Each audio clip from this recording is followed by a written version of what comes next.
Hello friends, welcome back to my YouTube channel. मैं सीमा गंगराड़े आज आपके लिए लेकर आई हूँ कंजंक्शंस का कंटिन्यू सीरीज कोरिलेटिव कंजंक्शंस। इसके पहले हमने पढ़ा है कंजंक्शंस क्या होते हैं, कितने टाइप के होते हैं। उसी में हम ये सेकेंड टाइप पढ़ रहे हैं कोरिलेटिव कंजंक्शंस का। इसके पहले हम कोऑर्डिनेट कंजंक्शंस को स्टडी कर चुके हैं। जिन लोगों ने मेरा वो वीडियो नहीं देखा है, प्लीज़ इस वीडियो के डिस्क्रिप्शन में जा करके वहाँ से आप कोऑर्डिनेट कंजंक्शंस की सीरीज़ को देख लीजिए। उसके बाद आपको ये वाला कंजंक्शन देखना है। वैसे टाइप्स ऑफ कंजंक्शन में ये भी आता है, तो इसमें आप पहले ये भी देख लेंगे तो कोई फ़र्क नहीं पड़ता है। तो क्या होता है कोरिलेटिव कंजंक्शंस? कोरिलेटिव कंजंक्शंस होते हैं सहसंबंध संयोजक। सहसंबंध संयोजक से मतलब होता है ऐसा संयोजक जो युग्म में हो, मतलब जो जिनका पेयर हो। देखिए, a pair of conjunctions or phrases related to each other used to join two sentences। दो सेंटेंस को जोड़ने के लिए जब कभी फ्रेजेस में या फिर कोई वर्ड्स में ऐसे दो वर्ड्स आते हों जो पेयर में हो, तो वो कोरिलेटिव कंजंक्शंस कहलाते हैं। कुछ एग्जांपल्स के थ्रू हम समझते हैं।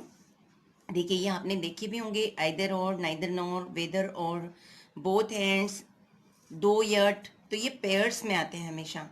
नेदर नॉर को हम पिछले वीडियो में कोऑर्डिनेट कंजंक्शंस में पढ़ चुके हैं। नॉर और नीदर का सेपरेट सेपरेट यूज। यहाँ हम देखेंगे नीदर नॉर का कंबाइंड यूज। तो ठीक है, तो कोरिलेटिव कंजंक्शंस क्या है? जो पेयर्स में आते हैं कंजंक्शंस, उनको हम कोरिलेटिव कंजंक्शंस कहते हैं। जैसे यू कैन इधर टेक इट और लीव इट, या तो तुम इसे ले लो या छोड़ दो। तो इधर और इसका सेंस होता है या तो ये कर लो या वो कर लो। यू कैन इधर टेक इट, या तो तुम इसे ले लो, और लीव इट, या छोड़ दो। तो इधर और ये कंबाइंड रूप से पेयर में एक ही सेंटेंस में आ रहे हैं, युग्म में आ रहे हैं, तो इसे हम कोरिलेटिव कंजंक्शन कहेंगे। कुछ और एग्जांपल्स देखिए। नीदर नॉर का एग्जांपल देखिए। He can neither read nor speak Urdu. ना तो वो उर्दू में ना तो पढ़ सकता है और ना ही बोल सकता है। इधर और का मतलब होता है या तो, और नीदर नॉर का मतलब होता है नहीं तो ये नहीं तो वो, ना ही ये ना ही वो, इस तरह से। नेक्स्ट है वेदर और। I do not care whether you go और स्टे। मैं परवाह नहीं करता कि तुम ठहरते हो या जाते हो। यदि तुम ठहरते हो या जाते हो, वेदर यू गो और या और स्टे, या तो रुकते हो या तो जाते हो। नेक्स्ट है both and. We both love and honour him. हम उसे प्यार और सम्मान दोनों ही करते हैं। तो बोथ और एंड दोनों ही इस एक सेंटेंस में आएंगे। बोथ लव एंड ऑनर, प्यार भी करते हैं और सम्मान भी करते हैं। दो यट, दो he is suffering yet he doesn't complain. यद्यपि वह सफ़र कर रहा था, तकलीफ में था, परंतु उसने कंप्लेन नहीं की। तो यहाँ दो और यट का इस तरह से उपयोग होगा। देखते हैं कुछ और एग्जांपल्स हम इस सीरीज में। देखिए, नॉट ओनली बट ऑल्सो, इसका यूज कैसे करेंगे?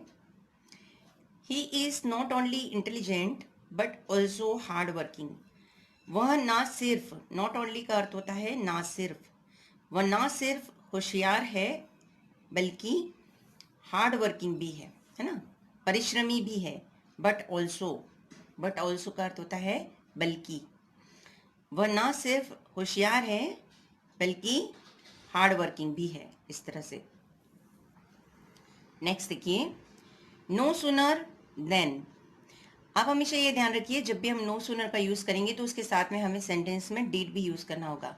No sooner did he see me then he run away. No sooner did का अर्थ होता है जैसे ही उसने मुझे देखा। No sooner did he see मी, जैसे ही उसने मुझे देखा, देन ही रन अवे, वैसे ही वह दूर भाग गया। हार्डली वेन, हार्डली वेन मतलब बहुत मुश्किल से। Hardly had the police seen the robbers when they started firing.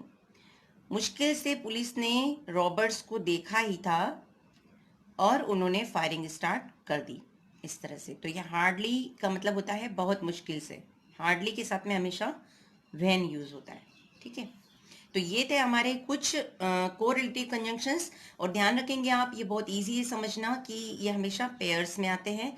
और इसके पहले हमने कोऑर्डिनेट कंजंक्शंस पढ़े हैं, एंड, बट, और, सो, दैट, और सो, यट, सिंस। इस तरह से जो सिंगल यूज होते हैं वो सारे हमारे कोऑर्डिनेट कंजंक्शंस होते हैं। तो इसके बाद हम कंटिन्यूएशन में देखते हैं कंपाउंड कंजंक्शंस।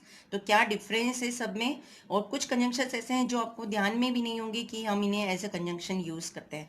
तो आज आप ये सीरीज देखने के बाद आपको अच्छी तरह से समझ में आ जाएगा कि ये वर्ड्स भी कंजंक्शंस में ही आते हैं। तो हमारा थर्ड है कंपाउंड कंजंक्शंस। कंपाउंड कंजंक्शंस क्या होते हैं? Compound expressions phrases used as conjunctions are called compound conjunctions। वाक्य में प्रयुक्त conjunctions compound conjunctions कहलाते हैं। मतलब ये एक वर्ड में या फिर पेयर्स में नहीं होते हैं, बल्कि एक फ्रेज की तरह होते हैं, जैसे एक वाक्य का कुछ अंश हो, है ना। इन ऑर्डर दैट का अर्थ होता है ताकि। The notice was published in order that all might know the fact. Notice इसलिए पब्लिश किया गया, जारी किया गया, ताकि सबको सत्य मालूम हो। ठीक है, इस तरह से। On condition that. On condition that का मतलब होता है मानो। I forgive you on condition that you do not repeat the offence.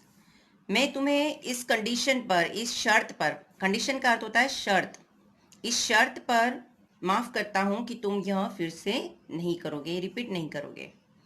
ठीक है, तो ऑन कंडीशन का होता है, कंडीशन का हम वैसे भी मतलब जानते हैं कि शर्त होना, है ना, इस शर्त पर। इवन इफ इवन इफ मानो। Such an act will not be kind even if it were just. इस तरह का such an act will not be kind, इस तरह का जो एक्शन है, कार्य है, वह बिल्कुल भी अच्छा नहीं है। Even if it were just, भले ही वह न्यायपूर्ण हो। इवन इफ, भले ही। तो इवन इफ का अर्थ होता है भले ही।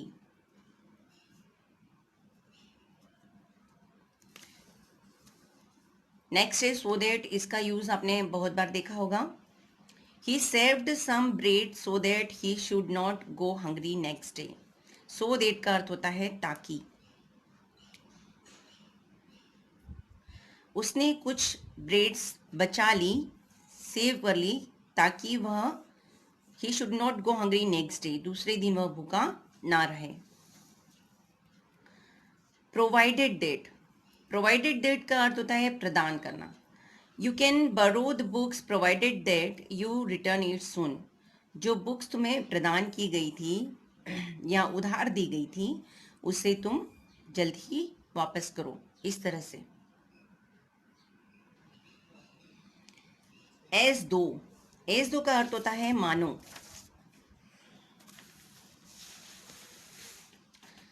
ही वॉक्स एज दो ही इज स्लाइटली लेम। वह इस तरह से चल रहा था मानो वह थोड़ा लंगड़ा हो, इस तरह से चल रहा था। या हम इसे सिंपली कह सकते हैं वह थोड़ा लंगड़ा कर चल रहा था। एज इफ, एज दो, जिस तरह से। देखिए, ये सारे जो कंजंक्शंस हैं, मैं समझती हूँ आपने इन्हें पहले कभी एज अ कंजंक्शन पढ़ा ही नहीं होगा। तो ये सारे जो कंजंक्शंस हैं, ये हमारे कंपाउंड कंजंक्शंस कहलाते हैं, क्योंकि यहाँ पर इन सारे वर्ड्स को हम सिंगुलर सिंगुलर यूज़ करें तो ये इनका अलग अर्थ होता है। लेकिन जैसे हम दो को यद्यपि के रूप में यूज़ करते हैं, इन हम प्रीपोजिशंस के रूप में यूज़ करते हैं, मच भी हम एज अ डिटर्मिनर यूज़ करते हैं। लेकिन जब ये कंबाइन रूप से आ रहे हैं तो ये एक फ्रेज बन जा रहे हैं। और जब फ्रेज के रूप में कभी कोई कंजंक्शंस आते हैं तो वो कंपाउंड कंजंक्शंस होते हैं। तो आज इस वीडियो को देखने के बाद में आपको कंजंक्शंस का एक अलग ही रूप देखने के लिए मिलेगा। और आप कॉम्पिटिटिव एग्जाम्स में भी इससे आपको बहुत हेल्प मिलने वाली। फ्रेंड्स, नेक्स्ट है in as much as. I must refuse your request in as much as I believe it unjust। जैसे कि मुझे लगता है, as much as, जितना कि। as much as का अर्थ होता है जितना कि, जैसे कि। इस तरह से इसका हम अर्थ ले सकते हैं। मैंने तुम्हारी प्रार्थना सुनने से इनकार कर दिया। I must refuse your request as much as I believe it unjust, क्योंकि मुझे लगता है कि यह अन्यायपूर्ण है। इस तरह से। नेक्स्ट है as well as. As well as का अर्थ होता है साथ में। Rama as well as Govind was present. Ram और गोविंद दोनों प्रेजेंट थे, दोनों उपस्थित थे। एज वेल एज रामा और गोविंद दोनों। एज सुन एज जितना जल्द, ये आपने बहुत बार पढ़ा होगा।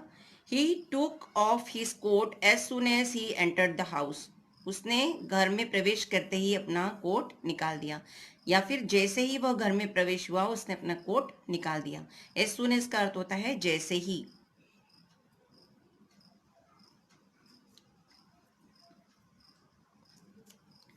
और इस सीरीज का लास्ट है हमारा एज इफ। एज इफ मतलब मानो या फिर जैसे कि। He look as if he is ill. वह ऐसा दिख रहा था जैसे कि, या फिर मानो वह बीमार हो। तो ये थे हमारे कुछ कोरिलेटिव कंजंक्शंस और कंपाउंड कंजंक्शंस आज इस वीडियो में हमने पढ़े। मैं चाहती हूँ कि आप वीडियो को पूरा शुरू से आखिर तक देखिए और पॉज करके 2 बार देखिए, अपने नोट्स बनाइए। और आप लोग अब इसके बाद मैं समझती हूँ आप फिर भूलेंगे नहीं कि इस तरह से भी फ्रेजेस में भी कंजंक्शंस का यूज़ किस तरह से होता है। नेक्स्ट वीडियो में हम पढ़ेंगे सब ऑर्डिनेट कंजंक्शन को। मैं बहुत ज़्यादा बड़ा वीडियो नहीं बनाती हूँ क्योंकि आप लोगों को ज़्यादा अच्छी तरह से समझ में आए और याद भी रहे चीज़ें, तो इसलिए आप छोटे छोटे वीडियोस देखते रहिए और लाइक करिए, सब्सक्राइब करिए, शेयर करिए अपने फ्रेंड्स के साथ। Thanks for watching friends.